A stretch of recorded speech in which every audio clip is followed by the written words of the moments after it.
Hadirin kaum muslimin dan muslimat yang dirahmati oleh Allah Subhanahu wa taala, sebagai orang yang beriman kepada Allah, kaum mukminin dan mukminat yang dimana kita berkumpul di sini adalah mencari rahmat dan ridha daripada Allah Subhanahu wa taala di tempat yang sangat dimuliakan dan diagungkan oleh Allah Subhanahu wa taala, yakni di Masjid At-Taubah di Kutai yang dirahmati oleh Allah. Gema salam adalah cikal bakal perjuangan agama Islam, agama Islam yang kita nikmati saat ini. Alhamdulillah. Salam dijuangkan oleh baginda Nabi besar Muhammad sallallahu alaihi wasallam beserta para sahabat dan kerabatnya. Kejayaan Islam yang saat ini tersebar di semesta raya ini adalah buah dari perjuangan baginda Nabi besar Muhammad sallallahu alaihi wasallam, dan tidak ada yang memperjuangkan salam itu jika tidak bukan karena mukmin baginda Nabi besar Muhammad sallallahu alaihi wasallam. Untuk itu mari kita bersama-sama mengucapkan salam sebagai wujud terima kasih kita kepada baginda Nabi besar Muhammad sallallahu alaihi wasallam yang telah membela agama Allah, yang telah memperjuangkan hukum-hukumnya Allah sehingga tegak di muka bumi ini menyebar ke hati umat manusia. Salam sunnah diucapkan, akan tetapi salam wajib untuk dijawab bagi orang mukmin. Assalamualaikum warahmatullahi wabarakatuh. A'udzu billahi minasyaitonir rajim. Bismillahirrahmanirrahim. Alhamdulillahi rabbil alamin. Allahumma shalli wa sallim wa barik wa karrim wa sharrif wa 'azzim ala sayyidina wa habibina wa syafi'ina wa maulana Muhammadin wa ala alihi wa ashabihi ajma'in, amma ba'd. Thumma alhamdulillahi al-qawiyyi sultanu al-wadhihi burhanu al-mabsuti fil wujudi karamuhu wa ihsanu ta'ala majduhu wa ihsanu. Qala Allah ta'ala fil Qur'anil Karim, a'udzu billahi minasy syaithanir rajim. وَمَا مُحَمَّدٌ إِلَّا رَسُولٌ قَدْ خَلَتْ مِنْ قَبْلِهِ الرُّسُلُ أَفَإِنْ مَاتَ أَوْ قُتِلَ انقلبتم عَلَى أَعْقَابِكُمْ وَمَنْ يَنقلب عَلَى عَقِبَيْهِ فَلَنْ يَضُرَّ اللَّهَ شَيْئًا وَسَيَجْزِي اللَّهُ الشَّاكِرِينَ. صدق الله العظيم. أو كما قال النبي صلى الله عليه وسلم إنما بعثت لأتمم مكارم الأخلاق. صدق الله العظيم وصدق رسوله النبي الكريم. Alhamdulillah, kita bersama-sama panjatkan puji syukur kehadirat Allah Subhanahu wa taala atas segala limpahan rahmat dan karunia-Nya untuk kita sekalian. Begitu besar nikmat yang Allah limpahkan kepada kita. Mudah-mudahan kita termasuk hamba yang pandai bersyukur atas apa yang sudah Allah amanahkan kepada kita. Yang kedua, salawat dan salam kita aturkan kepada junjungan kita baginda Nabi besar Muhammad sallallahu alaihi wasallam. Karena tidak mungkin kita bisa berada di masjid yang mulia ini jika tidak karena sebab lantaran perjuangan baginda Nabi besar Muhammad sallallahu alaihi wasallam bersama para sahabatnya di dalam memperjuangkan agamanya Allah. Pertama-tama saya mengaturkan terima kasih yang sebesar-besarnya kepada segenap warga Kutai yang telah menjalin silaturahmi, memberikan kesempatan jembatan untuk bisa bertatap muka, wabil khusus kepada panitia pelaksana peringatan Hari Besar Islam yang ada di Masjid At-Taubah. Mudah-mudahan Allah membalas kebaikan pihak sekalian. Yang kedua, sebagai manusia tentunya tidak terlepas dari salah dan khilaf, maka saya pribadi mengaturkan ribuan ampun maaf, minta ridho, minta halal dunia dan akhirat atas segala kesalahan dan kekhilafan. Hadratul Mukarramun yang sama-sama kita cintai, kita hormati, kita muliakan, kita iringi dengan doa-doa yang terbaik untuk beliau sekalian. Semoga Allah memanjangkan umur, menguatkan dan menetapkan iman, mengampulkan segala hajat, memudahkan segala jalan di dalam membimbing kita, memimpin kita, serta mengarahkan kita ke jalan yang diridhoi oleh Allah Subhanahu wa taala sebagai tauladan kita umat manusia, umatnya baginda Rasulullah Muhammad sallallahu alaihi wasallam yang kita cintai dan kita hormati, para alim ulama, para tuan-tuan guru, para tokoh-tokoh, para pimpinan-pimpinan serta ketua-ketua warga masyarakat kaum muslimin dan muslimat. Wabil khusus Al-Mukarram wal-Muhtaram Tuan Guru Kiai Haji Muhammad Suhaimi, juga Al-Mukarram wal-Muhtaram Tuan Guru Kiai Haji Muhammad Murjani, dan para alim ulama dan tuan-tuan guru lainnya. Juga tidak lupa salam hormat dan cinta kita sampaikan kepada pimpinan-pimpinan kita yang mana alhamdulillah berhadir di tengah-tengah kita, Bapak Bupati Kutai Timur atau yang mewakili dalam hal ini Bapak Asisten 3. Semoga Allah Subhanahu wa taala menyehatkan beliau, memanjangkan umur beliau dan mengabulkan hajat beliau serta melindungi di dalam tugas-tugasnya. Amin ya rabbal alamin. Yang kita cintai dan kita hormati segenap unsur musbidah yang berhadir pada malam hari ini yang tidak bisa disebutkan satu persatu. Juga dalam unsur musbidah mungkin malam hari ini juga dihadiri tadi disebutkan Bapak Camat atau yang mewakili, serta para lurah dan juga ketua-ketua RT. Sekali lagi mohon maaf yang sebesar-besarnya jika ulun tidak menyebutkan nama pian satu persatu. Ulun yakin insyaallah kita di sini semua sama mempunyai niat mencari rahmat Allah, ridha daripada Allah Subhanahu wa taala. Maka mudah-mudahan dengan berkat peringatan Maulid kita sekalian diberkahi dunia dan akhirat. Amin. Allahumma amin. Waktu menunjukkan pukul 9:30 waktu Indonesia Tengah. Tadi alhamdulillah waktu di perjalanan ulun mendapat gambaran dari beberapa panitia, kalau bisa jangan awas-awas supaya kita cepat istirahat. Alhamdulillah kebetulan sekali ulun juga habis ini langsung harus kembali ke Samarinda. Jadi insyaallah kita akan awas-awas cukup 15 atau 20 menit. Yang penting dapat memetik hikmah dari peringatan Maulidnya baginda Rasulullah SAW. Untuk membuang penat dan lelah, maka ulun mintakan dengan segala hormat sejenak kita sekalian agar berdiri bersama-sama. Allahumma shalli ala sayyidina Muhammad. Alhamdulillah.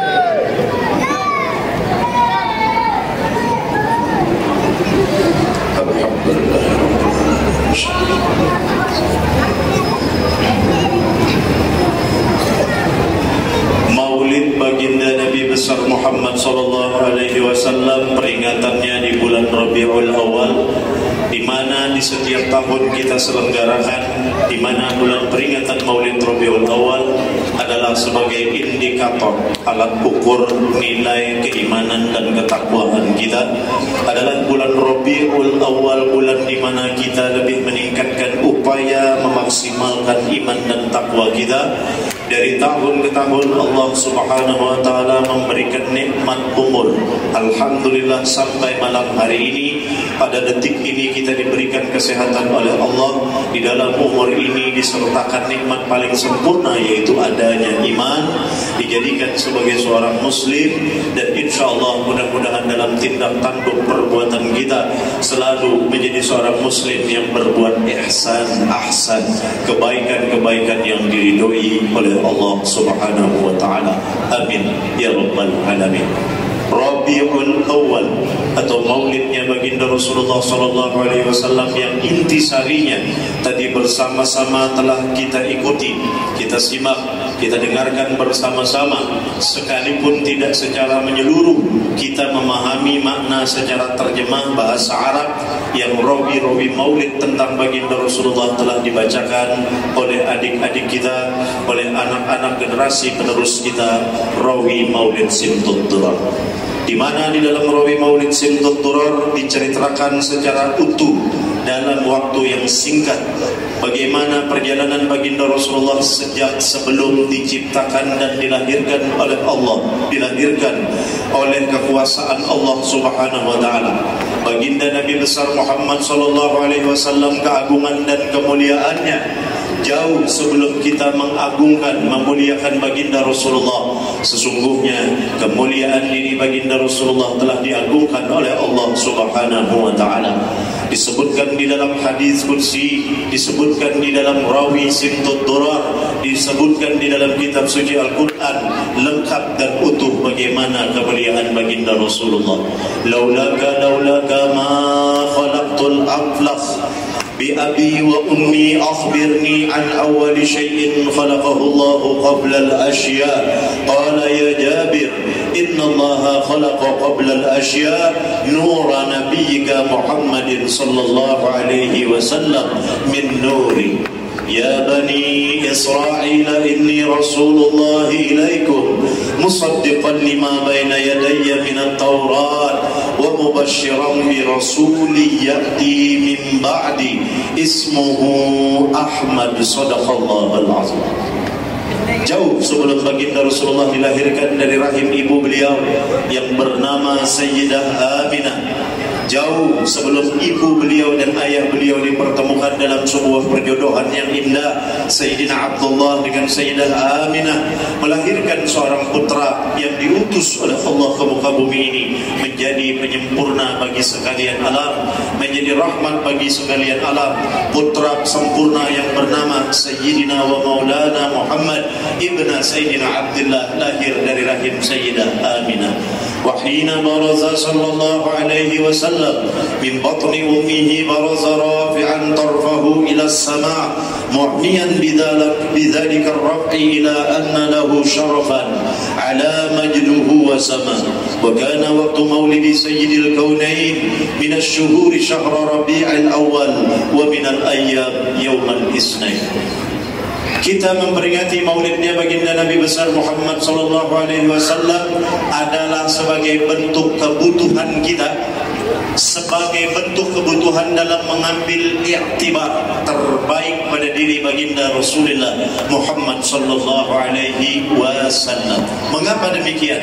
Karena hakikatnya kita adalah manusia yang ditakdirkan oleh Allah menjadi makhluknya, menjadi hambanya, dan syukur alhamdulillah ditambah diberikan keistimewaan menjadi hamba yang menjadi umatnya baginda Nabi besar Muhammad sallallahu alaihi wasallam. Jadi hamba Allah, jadi umatnya baginda Rasulullah sangat nikmat luar biasa. Karena Nabi Allah Musa alaihi salatu wassalam meminta kepada Allah agar dicopot pangkat kenabian beliau. Beliau meminta lebih dipilih sebagai umatnya baginda Rasulullah. Akan tetapi Allah menghendaki ketentuan yang lain kepada Nabi Allah Musa dengan menjadi mutakallimnya Allah Subhanahu wa taala, tidak dikabulkan untuk menjadi umatnya baginda Rasulullah Muhammad sallallahu alaihi wasallam. Alhamdulillah. Silakan dia dudukkan kembali. Terima kasih. Mohon maaf, mohon izin duduk belum tetap berdiri. Allahumma shalli ala sayyidina Muhammad wa ala ali sayyidina Muhammad. Hadirin kaum muslimin dan muslimat yang dirahmati oleh Allah, bagaimana kemuliaan baginda Rasulullah yang malam ini kita berkumpul untuk memperingatinya. Jasadnya belum dilahirkan dari rahim ibu beliau. Allah sudah menyebutkan apa kata Allah di dalam hadis qudsi. Dan apa itu hadis qudsi? Hadis qudsi adalah kalamullah, perkataan Allah yang tidak ada di dalam kitab suci Al-Quran. Mengapa demikian? Karena Al-Quran belum diturunkan semenjak adanya baginda Rasulullah. Perkataan Allah tentang keindahan Rasulullah sudah disebutkan oleh Allah. Mana bunyinya? Laulaka ma khalaqtus samawati wal ardh. Artinya, kata Allah menegaskan, aku tidak akan dan tidak mungkin menciptakan langit dan bumi ini jika bukan karena lantaran asbabnya adalah nur baginda Rasulullah Muhammad SAW. Dapat kita ambil perumpamaan atau sebuah filosofis. Semesta raya ini ibaratkan gelas yang ditakdirkan diciptakan oleh Allah untuk menampung sebuah air jernih yang akan kita minum untuk menghapuskan dahaga kita. Gelas adalah gambaran semesta raya, air yang jernih adalah gambaran daripada cahaya baginda Nabi besar Muhammad sallallahu alaihi wasallam. Bi abi wa ummi akhbirni an awwal shay'in khalaqahu Allah qabla qabla al-asya nura nabiyyika Muhammadin sallallahu alaihi wasallam. Telah dikhabarkan oleh ayah dan ibuku kepadaku bahwasanya jauh sebelum diciptakan dan dijadikan oleh Allah semesta raya ini, yang lebih dulu diciptakan dan dijadikan adalah nurnya baginda Rasulullah Muhammad sallallahu alaihi wasallam. Mana buktinya?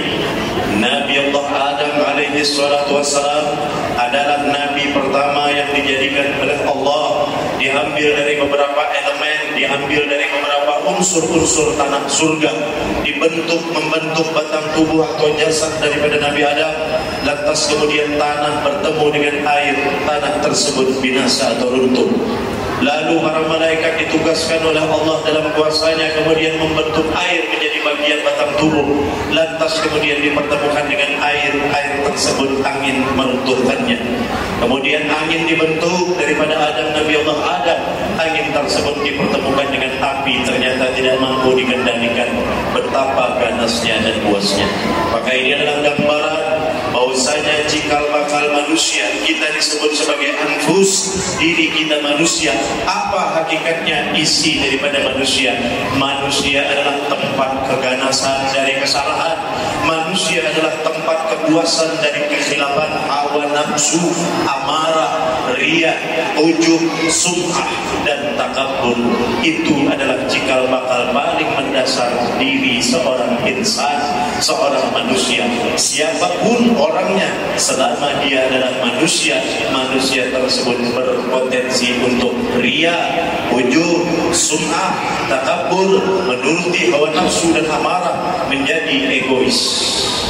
Lantas kemudian Allah dalam kekuasaan sifatnya berkehendak menjadikan manusia sebagai makhluk yang sempurna dibandingkan daripada hewan, dibandingkan daripada tumbuhan. Allah kemudian menyertakan keseimbangan dalam diri manusia. Apa keseimbangan tersebut? Ketika hawa nafsu adalah sifat paling mendasar dalam diri kita masing-masing umat manusia, lantas Allah menanamkan nilai-nilai cahaya baginda Rasulullah. Artinya, siapapun orangnya makhluk di muka bumi ini, manusia, hewan, tumbuhan, beriman kepada Allah ataupun tidak, mereka semua mengandung daripada nur Muhammad sallallahu alaihi wasallam. Lantas kemudian Allah menyempurnakan, memilih setiap hamba yang ditanamkan taufik dan hidayah akan adanya iman menjadi seorang muslim, sehingga Allah menjelaskan itulah bentuk rahmat yang nyata bagi kita umat manusia. Alhamdulillah, tanpa kita menyadari dan mengetahui sebelumnya, tanpa kita meminta kepada Allah, kita ditakdirkan hidup dalam keadaan sehat, hidup dalam keadaan menerima rizki dan anugerah daripada Allah. Tidak bisa dipungkiri. Alhamdulillah. Lantas kemudian Allah menyempurnakan hidup kita dengan menanamkan nilai keimanan. Tidak ada toko, tidak ada pabrik, tidak ada grosir, tidak ada tempat manapun yang memperjualbelikan keimanan. Tidak ada toko yang mampu memberikan nilai tambah. Tidak ada voucher isi ulang tentang iman seseorang. Iman seseorang bisa jadi menipis, iman seseorang bisa jadi bertambah, tergantung kedekatannya kepada Allah Subhanahu wa ta'ala. Sehingga dijelaskan, inna akramakum indallahi atqakum. Iman urusannya secara batiniah di dalam diri manusia. Disuruh kita mengurus batin kita dengan tidak sombong pada apa yang ada pada diri kita. Ilmu sifatnya amanah, amal sifatnya semua adalah kuasa dan kehendak Allah. Ibadah adalah perintah yang disertakan oleh Allah, kekuatan bagi kita untuk berupaya di dalamnya. Harta, tahta, kekuasaan, keturunan, semua sifatnya adalah amanah. Untuk bisa menyempurnakan nilai keimanan, Allah menyertakan ketakwaan. Takwa adalah perintah dari Allah secara zahiriah untuk merapikan diri kita manusia, yakni dengan melaksanakan setiap perintahnya, menjauhi semua yang dilarang oleh Allah Subhanahu wa ta'ala. Jika iman dan takwa berjalan secara seimbang, maka manusia tersebut telah mencapai kedudukan yang dikehendaki oleh Allah, yaitu makhluk yang diridhoi oleh Allah Subhanahu wa ta'ala. Setiap manusia mempunyai hawa nafsu, maka hawa nafsu adalah gambaran daripada sifat api yang begitu beringas dan puas tidak terkendali. Lalu yang mampu mengendalikan hawa nafsu adalah sama-sama luar biasa. Kenapa biasa. Nafsu tidak terlihat bentuknya, wujudnya, tetapi bagi manusia yang menuruti bisikan hawa nafsu, kerusakan pada dirinya akan menjadi bukti yang nyata. Lantas siapa yang mampu menghadapi hawa nafsu, sama kesaktiannya, sama kehebatannya. Siapa yang bahkan lebih hebat, yaitu iman yang tidak pernah nampak terlihat wujudnya, tidak bisa kita gambarkan bagaimana bentuknya. Akan tetapi bagi orang yang mengikuti bisikan arahan iman, niscaya insya Allah pribadinya akan menjadi pribadi yang bermanfaat, baik bagi dirinya, keluarganya, serta lingkungan sekitarnya. Inilah gambaran kenapa 24 Nabi dan Rasul lebih dulu diciptakan sebelum baginda Nabi besar Muhammad SAW. Karena proses perjalanan yang terjadi pada umat-umat Nabi dan Rasul-Rasul sebelumnya adalah gambaran proses perjalanan kehidupan kita sepanjang umur kita. Diuji dan dicoba oleh Allah kesabaran kita, diuji oleh Allah rasa syukur kita, diuji oleh Allah nilai keimanan di dalam hati kita. Congkakkah kita diberikan kelebihan, kufurkah kita diberikan kelebihan, lantas kemudian tidakkah kita bersabar ketika diberikan oleh Allah segala kekurangan. Umat-umat Nabi dan Rasul sebelumnya gambaran bagaimana kita menjalani proses kehidupan. Lalu Allah menyempurnakan kita manusia dengan menghadirkan satu sosok penyempurna rahmat bagi sekalian alam, yakni baginda Nabi besar Muhammad sallallahu alaihi wasallam. Siapa sosok baginda Rasulullah? Rasulullah sallallahu alaihi wasallam adalah yang sempurna kata-katanya, lemah lembut, sopan santun, tidak menyakiti siapapun orang yang menjadi lawan atau teman bicaranya. Meskipun lemah lembut, baginda Rasulullah dalam ketegasannya selalu membuat orang yang berhadir di hadapannya, dekat dengannya, selalu merasa rindu dan cinta kepada baginda Nabi besar Muhammad SAW. Dia tahu dengan Abu Jahal. Tahu dengan Abu Jahal. Abu Jahal itu mengatakan dan menyatakan kepada sahabat-sahabatnya, ujar Abu Jahal, aku tidak sanggup berpapasan dengan Muhammad. Kenapa tidak sanggup berpapasan dengan Muhammad, wahai Abu Jahal? Apakah jika berpapasan dengan Muhammad engkau berkeinginan begitu besar untuk menghabisi nyawanya? Salah, kata Abu Jahal. Engkau salah, ghalat. Karena hakikatnya justru ketika aku berpapasan dengan Muhammad, aku tidak sanggup memandang wajahnya, karena setiap aku memandang wajahnya pasti aku jatuh cinta kepadanya. Abu Jahal, paman Nabi, orang yang memusuhi nomor satu kepada baginda Rasulullah saja pun ketika melihat dan memandang wajah baginda Rasulullah yang begitu benci di dalam hatinya, berbalik menjadi cinta. Pertanyaannya, kenapa kita yang diberikan keberuntungan besar sebagai umatnya baginda Rasulullah tidak tertanam kecintaan kepada baginda Nabi besar Muhammad SAW, tidak tertanam kerinduan di dalam batin kita untuk rindu bertemu dengan baginda Rasulullah SAW. Allahumma salli ala Sayyidina Muhammad wa ala ali Sayyidina Muhammad wa ahli baiti wa zurriyati Sayyidina Muhammad wa li jami'i ashabi Sayyidina Muhammadin sallallahu alaihi wasallam. Baginda Rasulullah sallallahu alaihi wasallam dijelaskan, laqad ja'akum rasulun min anfusikum, kata Allah, sungguh telah aku datangkan seorang nabi, seorang rasul, min anfusikum, dari kalangan diri kamu. Apa maksudnya? Rasulullah dihadirkan dari kalangan manusia, bukan dari kalangan jin atau malaikat. Kenapa demikian? Karena Allah menghendaki gambaran bagi kita umatnya Rasulullah, hamba Allah, melihat betapa sempurnanya Allah dalam ciptaannya pada sosok diri baginda Nabi besar Muhammad SAW. Betapa sempurnanya baginda Rasulullah ketika Rasulullah SAW tidak bisa kita sejajarkan, tidak bisa kita samakan, apalagi hendak kita rendahkan dibandingkan dengan diri kita yang penuh dengan dosa, penuh dengan aib dan celah.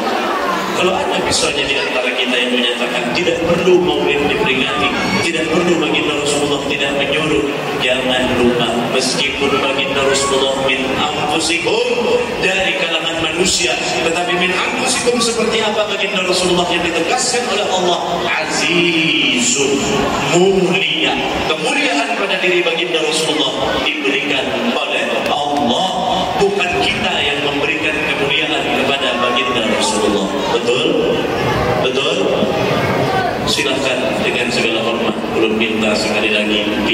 kesabaran untuk berdiri membuat tenang. Allahumma sholli ala Sayyidina Muhammad. Meskipun baginda Rasulullah adalah min anfusikum, tetapi aziznya baginda Rasulullah tidak bisa disamakan dengan kita. Karena apa? Karena laqad kana lakum fi Rasulillahi uswatun hasanah. Bagaimana agar kita mudah memahami kedua ayat ini untuk bisa mengenali sosok baginda Rasulullah? Apa yang membedakan kita dengan baginda Rasulullah ketika kita sama-sama sebagai manusia ditakdirkan oleh Allah? Baginda Rasulullah, lidahnya, hatinya, pikirannya, pandangannya, pendengarannya, tindak perbuatan anggota tubuhnya, wa ma yantiqu 'anil hawa in huwa illa wahyu yuha. Baginda Rasulullah tidak asal sembarangan bicara, baginda Rasulullah tidak asal sembarangan bertindak, karena semua berdasarkan wahyu, perintah dan petunjuk dari Allah yang disampaikan melalui malaikat Jibril. Maka sehingga perbuatan Rasulullah selalu menjaga daripada perbuatan kerusakan-kerusakan baik bagi dirinya, terutama bagi umat manusia. Akan tetapi sebegitu baiknya dan sempurnanya pribadi baginda Rasulullah, tetap saja dihadapkan dengan para pembenci, para pendengki, orang yang selalu ingin menghabiskan dan menghentikan jalan syiar dan dakwahnya baginda Rasulullah. Rasulullah sallallahu alaihi wasallam di dalam rumahnya wajahnya diludahi oleh orang-orang yang dengki. Rasulullah sallallahu alaihi wasallam keluar rumahnya dihadang dengan pedang. Baginda Rasulullah sallallahu alaihi wasallam ditantang untuk berperang. Tetapi apa yang terjadi pada pribadi seorang manusia, anfusnya Rasulullah, meskipun Rasulullah seorang manusia, apa yang dilakukan oleh baginda Rasulullah kepada orang-orang yang membencinya? Rasulullah mengangkat tangan, kemudian menadahkan tangan bermunajat kepada Allah, Allahumma ighfir li qaumi fa innahum la ya'lamun. Ya Allah, ampuni umatku, kaumku, karena inya kada. Bayangkan kalau seandainya semua itu terjadi pada kita, wajah kita diludahi oleh orang lain, padahal kita tidak pernah menyakiti orang lain, padahal kita sudah berbuat baik, membantu dan menolong orang lain. Tidak cukup sampai di situ perlakuan yang diterima oleh baginda Rasulullah. Di dalam kebaikan yang ditanamkan, lehernya sering diancam dengan dinginnya pedang. Tidak cukup sampai di situ, bahkan mereka berpikir untuk membunuh baginda Rasulullah. Tidak di dalam keadaan terjaga, dibunuh dalam keadaan tidur, tidak dalam keadaan sendirian. Rasulullah ditantang dan dikhianati dalam peperangan. Tapi apa yang baginda Rasulullah lakukan? Membalas dengan mendoakan yang terbaik bagi perang tersebut. Para sahabat Rasulullah SAW tidak jarang mengambil hati, merasa kesal dan jengkel, ingin mengambil dan menghakimi terhadap orang-orang yang berbuat zalim kepada baginda Rasulullah. Apa yang dikatakan oleh baginda Rasulullah? Wahai para sahabatku, jika seandainya Allah tidak menghendaki pada diri mereka adanya kebaikan, maka mudah-mudahan pada anak dan cucu mereka akan hadir kebaikan, taufik dan hidayah Allah. Maka alhamdulillah, ulun ingatkan kembali nikmatnya kita bisa berkumpul di tempat yang mulia ini dengan tenang dan lapang. Tidak ada yang meludahi wajah kita untuk bisa hadir ke masjid ini. Tidak ada yang menaruh pedang di leher kita untuk bisa berkumpul di masjid ini. Bukankah kita berharap surganya Allah? Bukankah kita berharap akan berkumpul bersama dengan baginda Rasulullah SAW? Lalu kenapa hanya sekedar lidah bersolawat, memuji, mengakui kebenaran yang ada pada diri baginda Rasulullah? Lalu kenapa sekedar untuk melangkahkan kaki mengagungkan, mensyukuri hadirnya baginda Rasulullah yang dengan keringatnya, yang dengan waktunya, tenaganya, jiwa dan raganya berkorban untuk kelapangan kita yang kita raih malam hari ini adalah berkat perjuangan baginda Rasulullah. Kita sudah tidak mendampingi perjuangan baginda Rasulullah berperang. Kita sudah tidak menghabiskan segenap harta membela agama Allah mendampingi baginda Rasulullah. Kita sudah tidak mengorbankan segenap waktu kita mendampingi Rasulullah yang diancam setiap saat oleh musuh-musuhnya Allah Subhanahu wa taala. Lantas kenapa kita merasa berat untuk melangkahkan kaki? Kenapa kita merasa berat untuk mengucapkan pada lidah bersolawat kepada baginda Rasulullah? Bukankah baginda Rasulullah mencintai kita, dan bukankah kita berharap akan dikumpulkan bersamanya di dalam surga? Lalu kenapa kita merasa keberatan untuk mengurus fakir dan miskin, yatim dan piatu, orang-orang tua jompo? Lalu kenapa kita merasa merasa keberatan untuk memakmurkan masjid-masjidnya Allah yang diperjuangkan dan dibela serta dicintai oleh baginda Rasulullah sallallahu alaihi wasallam. Allahumma shalli ala sayyidina Muhammad wa ala ali sayyidina Muhammad. Apa yang kita dengar di dalam rawi maulid yang dibaca, kana sallallahu alaihi wasallam ahsanan nasi khuluqan wa khalqa wa awwalahum ila makarimil akhlaqi sabqa wa awsahum bil mu'minina hilman wa rifqa. Adalah baginda Rasulullah sallallahu alaihi wasallam sebaik-baik makhluk yang diciptakan dan dijadikan oleh Allah Subhanahu wa taala. Baik karena apa? Tutur bahasanya lemah lembut, tidak menyakiti orang lain siapapun. Baik karena apa? Wa asyhadu anna sayyidina Muhammadan al-'abd as-sadiq fi qawlihi wa fi'lihi wal muballigh 'anillahi ma amarahu bi tablighihi li khalqihi min fardihi wa naflihi. Baik karena kita beriman, bersaksi kepada Allah, ya Allah, hamba yang saksi bahwasanya Muhammad itu adalah kekasihmu, utusanmu, yang apabila ia berkata-kata lidahnya jujur dapat dipercaya, yang apabila dia berbuat dapat diambil contoh tauladan, dan semua yang disampaikan oleh baginda Rasulullah semua adalah datang daripada Allah, baik itu perintahnya maupun larangannya. Lantas kenapa kita tidak mahabbah kepada baginda Rasulullah sallallahu alaihi wasallam? Bukankah kita menyatakan beriman kepadanya? Keindahan baginda Rasulullah jangan hanya sekedar kalimat yang kita dengar terlintas pada kuping kita. Kita hidup di muka bumi ini adalah menumpang dengan belas kasih rahmat Allah yang dikhususkan untuk baginda Rasulullah. Sejarah tauhid, wahai saudara-saudaraku kaum muslimin dan muslimat, bahwasanya baginda Rasulullah adalah cerminan dari perwujudan nyata akan kesempurnaan zat Allah yang menunjukkan melalui rahmatnya. Apa itu rahmat? Rahmat yang Allah tunjukkan bukan berarti zat Allah turun ke muka bumi menampakkan wujudnya, tetapi lebih sempurna Allah menunjukkan kesempurnaan zatnya dengan mencurahkan rahmat dengan melalui satu, menghadirkan paket komplit agama Islam diturunkan ke muka bumi ini. Ketika agama Islam, tidak seluruh kita umat muslim mengkaji, menuntut, mempelajari, menguasai dan memahami tentang agama Islam.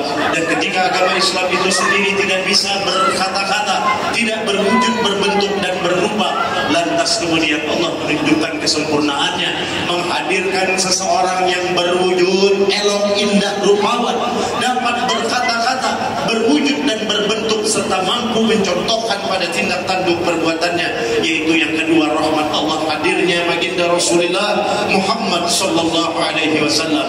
Yang ketiga, ketika kita tidak bertemu secara langsung dengan baginda Rasulullah dikarenakan perbedaan dimensi ruang dan waktu antara Sangatta Kutai Timur dengan kota Makkatul Mukarramah, antara tahun 2023 Masehi yang sudah berlalu 1445 tahun. Lantas keindahan dan kesempurnaan rahmat Allah lewat agama Islam, keindahan dan kesempurnaan kuasaan rahmat Allah pada diri baginda Rasulullah diabadikan lewat yang ketiga, yaitu kitab suci Al-Quranul Karim. Al-Quran ada hurufnya tapi tidak bersuara, diabadikan tentang kebenaran Islam, diberikan petunjuk pokok di dalam kitab suci Al-Quran, diabadikan tentang siapa sosok baginda Rasulullah, bagaimana itu agama Islam. Lantas kemudian kita dicurahkan rahmat oleh Allah melalui rentetan sistematis yang sempurna dari Allah. Apa itu? Ilmu, amal, ibadah. Ketika ilmu sudah kita tuntut, artinya kita sudah menempuh thariqat. Apa itu thariqat? Mencari jalan kebenaran rahmat Allah. Ketika ilmu sudah kita kuasai dan pahami, maka kita disuruh beramal. Jika kita sudah paham menuntut ilmu bahwasanya sholat wajib dilaksanakan, maka amalkan dan kerjakan wajib sholat 5 waktu. Jika sudah kita beramal melalui thariqat pertama sebagai jalannya, al-ilmu yang kita jadikan sebagai tuntutan kita, amal kemudian kita kerjakan apa yang sudah ada ilmunya pada kita, maka yang terakhir beribadah, ibadah agar kita bertemu dengan hakikat sesungguhnya. Karena hakikat bukan sebatas pembicaraan saja, bukan hanya sebatas kepandaian membicarakan tentang ma'rifat, bukan hanya sebatas tentang membicarakan ilmu tentang hakikat, karena hakikat tidak akan dijumpai secara utuh dan sempurna tanpa kita melewati uji proses, uji kepatutan dan kelayakan dari Allah, yakni proses kesabaran dan rasa syukur dalam menjalani kehidupan kita, sehingga baru kita bertemu dengan makrifat, barulah kita paham kenapa Allah menguji kita dengan kesusahan, dengan kepayahan, dengan keterhimpitan, dengan permasalahan, dengan musibah, bahkan dengan bencana. Baru kita mengerti sebenarnya Allah ingin menunjukkan selama ini kita telah jauh dengannya dan bergantung dengan yang selain kepadanya. Allah menyelamatkan nilai keimanan kepada kita dengan menegur, memberi sanksi kepada kita, bahkan memberikan ujian, cobaan kepada kita agar kita kembali benar-benar berpegang teguh hanya kepada Allah dan melalui contoh baginda Nabi besar Muhammad sallallahu alaihi wasallam.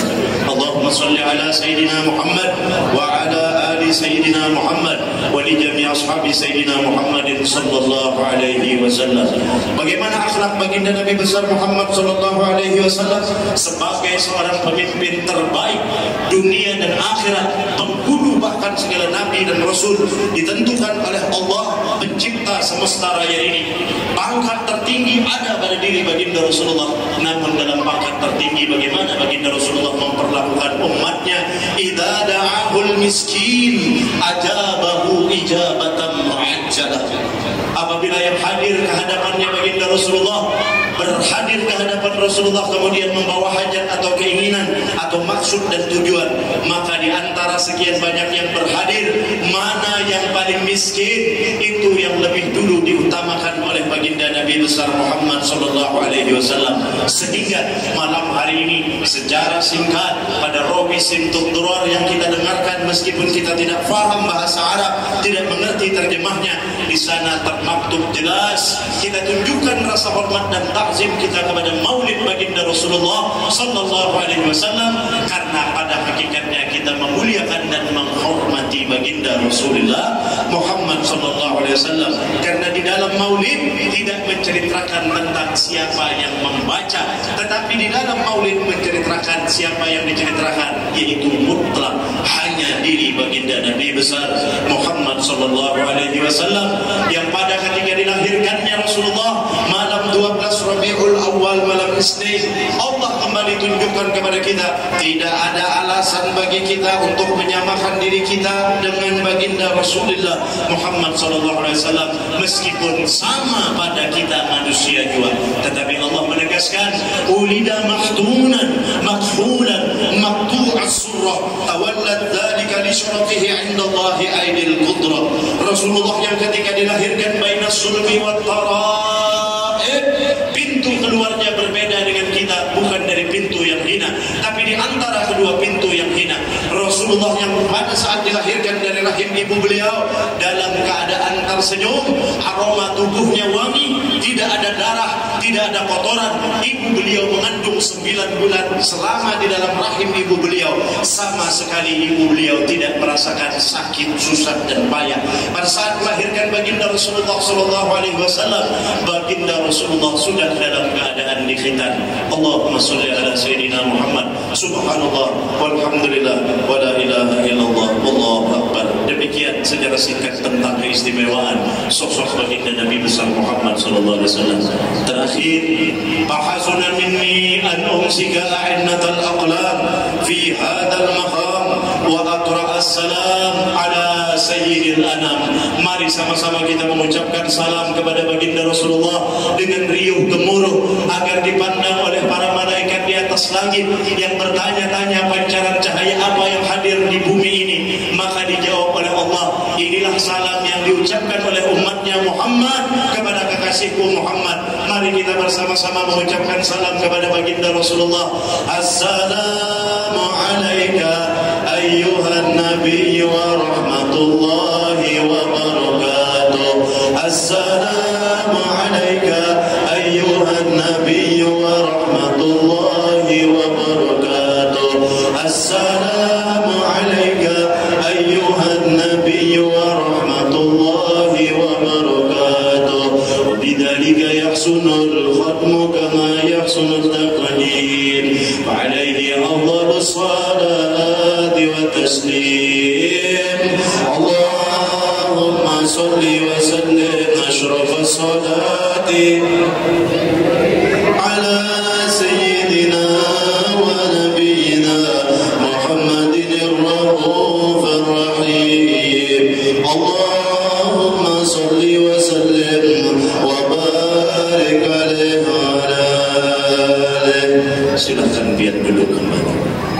salli ala sayyidina Muhammad wa ala ali sayyidina Muhammad wa li jami'i ashabi sayyidina Muhammad sallallahu alaihi wasallam.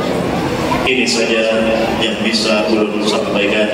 Sekali lagi ulun pribadi Ahmad Hanafi Heri Hashim beserta rombongan mengaturkan ribuan terima kasih penghargaan yang setinggi-tingginya dan sebesar-besarnya kepada sampeyan sekalian, tuan rumah dari Kutai Timur, pada masyarakat kaum muslimin dan muslimat yang dicintai dan dirahmati oleh Allah. Salam kita kepada baginda Rasulullah ditutup pada bait kalimat terakhir yang mana kita bersama-sama bermunajat meminta kepada Allah apa yang kita minta agar senantiasa kebaikan dilimpahkan ke tengah-tengah kita, baik secara pribadi masing-masing, kepada keluarga di dalam rumah tangga kita, dan kepada lingkungan masyarakat kita. Yakinlah, percayalah, makmurkanlah, sering-seringlah bersolawat memuji baginda Rasulullah, maka itulah bukti nyata di tengah-tengah kita dihadirkan keberkahan. InsyaAllah rezeki kita dimudahkan, dihalalkan. InsyaAllah rumah tangga dan lingkungan kita ditenteramkan oleh Allah berkat kita mengakui kebenaran yang ada pada diri baginda Nabi besar Muhammad sallallahu alaihi wasallam. Terakhir, ulun minta ampun, minta maaf, minta ridha, minta padal dunia dan akhirat atas segala kesalahan dan kekhilafan. Ulun sudahi dengan billahi taufiq wal hidayah wal ridha wal hidayah wal afu minkum. Wassalamualaikum warahmatullahi wabarakatuh. Waalaikumsalam.